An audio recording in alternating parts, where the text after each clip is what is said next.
नमस्कार दोस्तों, मैं रविशेखर कुमार अपने एजुकेशनल चैनल जीएस सब्सक्राइबर पर पुनः आपका स्वागत करता हूं। हमने इतिहास के अंतर्गत इतिहास के परिभाषा को देखा, उसके बाद प्राचीन भारतीय इतिहास के अध्ययन के स्रोत के रूप में पुरातात्विक स्रोत को भी देखा। पुरातात्विक स्रोत के साथ साथ साहित्यिक स्रोत भी है, जिसके बारे में आगे हम अध्ययन करेंगे। पुरातात्विक साहित्य के अंतर्गत हमने अभिलेख को पढ़ा, सिक्का को पढ़ा, स्थापत्य एवं भवन को पढ़ा। आज का टॉपिक हमारा कला है। कला के अंतर्गत हम लोग चित्रकला और मूर्ति कला को पढ़ेंगे। आइए देखते हैं चित्रकला किस ढंग से प्राचीन भारतीय इतिहास की जानकारी हमें देता है।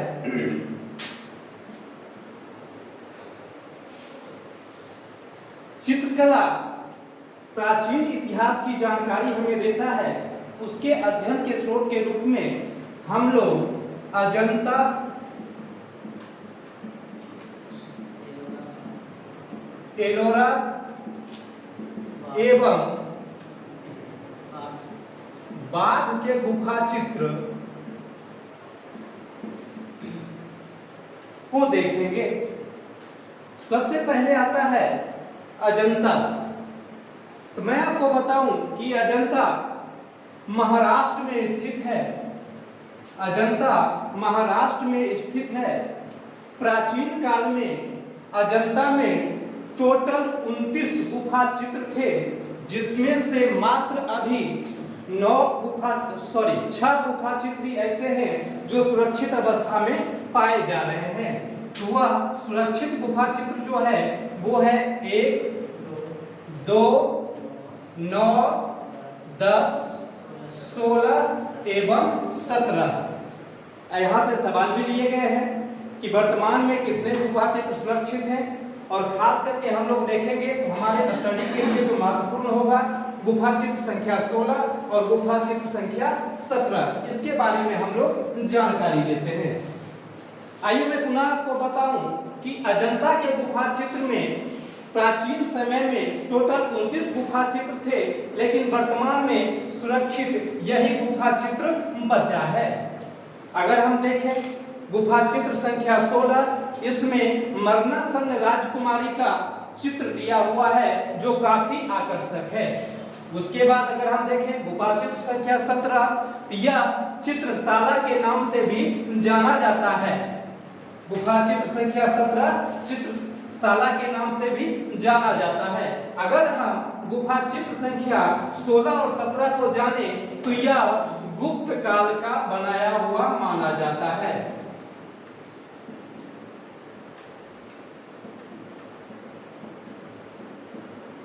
यह गुप्त काल का बनाया हुआ माना जाता है।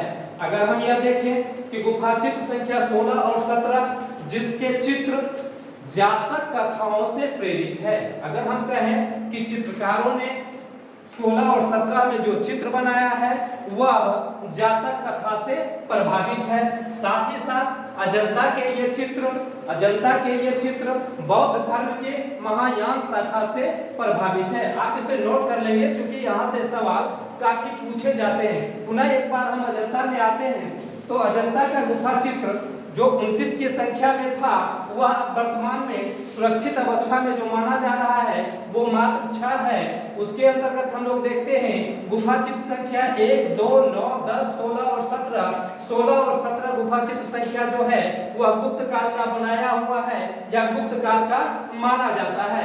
हमने आपको बताया कि गुफा चित्र संख्या 16 में मरणासन्न राजकुमारी का बहुत ही आकर्षक चित्र है। उसके बाद हमने 17 के बारे में बताया कि यह 17 नंबर का गुफा चित्र संख्या जो है यह चित्रशाला के नाम से भी जाना जाता है। उसके बाद पुनः हमने बताया कि अजंता का चित्र जो है वह चित्रकारों के द्वारा जातक कथा से प्रेरणा लेकर के बनाया गया है, जबकि 16-17 का यह चित्र काफी आकर्षक और काफी व्यक्तित्व को खुश कर देने वाला चित्र देखा गया है। उसके बाद हम लोग देखते हैं एलोरा के बारे में। एलोरा यह भी महाराष्ट्र में स्थित है। एलोरा यह भी महाराष्ट्र में स्थित है। इसमें तीन धर्मों जैन, बौद्ध एवं हिंदू धर्म से संबंधित चित्रों को अंकित किया गया है। उसके बाद अगर हम देखें बाघ का गुफा चित्र,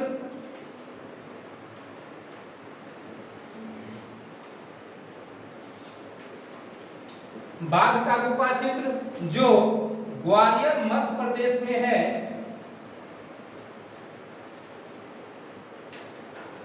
ग्वालियर मध्य प्रदेश में है। यह बौद्ध धर्म के महायान शाखा से भी प्रभावित है। यानी हम कह सकते हैं कि बाघ का गुफा चित्र जो ग्वालियर मध्य प्रदेश में स्थित है, वहां पर लौकिक चित्र के साथ साथ बौद्ध धर्म के महायान शाखा से संबंधित चित्र भी देखे जा सकते हैं। मैं आशा करता हूं कि आपको इसके बारे में समस्त जानकारी हो गई होगी। हालांकि बहुत सारे गुफा चित्र प्राप्त हुए हैं, उसके बारे में सवाल नहीं पूछे जाते हैं, इसलिए हमने उसका चर्चा नहीं किया। अगर आपको सवाल बीपीएससी में देखने के लिए मिलेंगे तो 16-17 से ही संबंधित सारा सवाल देखने के लिए मिलेंगे और इस प्रकार का जो कुछ फैक्ट्स है वह फैक्ट्स आपको देखने के लिए मिलेगा। आइए आगे हम लोग देखते हैं मूर्ति कला के बारे में।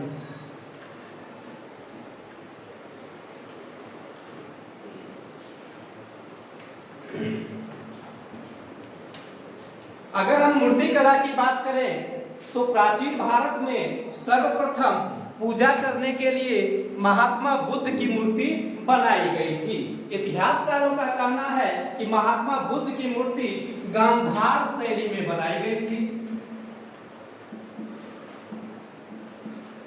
गांधार शैली में बनाई गई थी, जिसे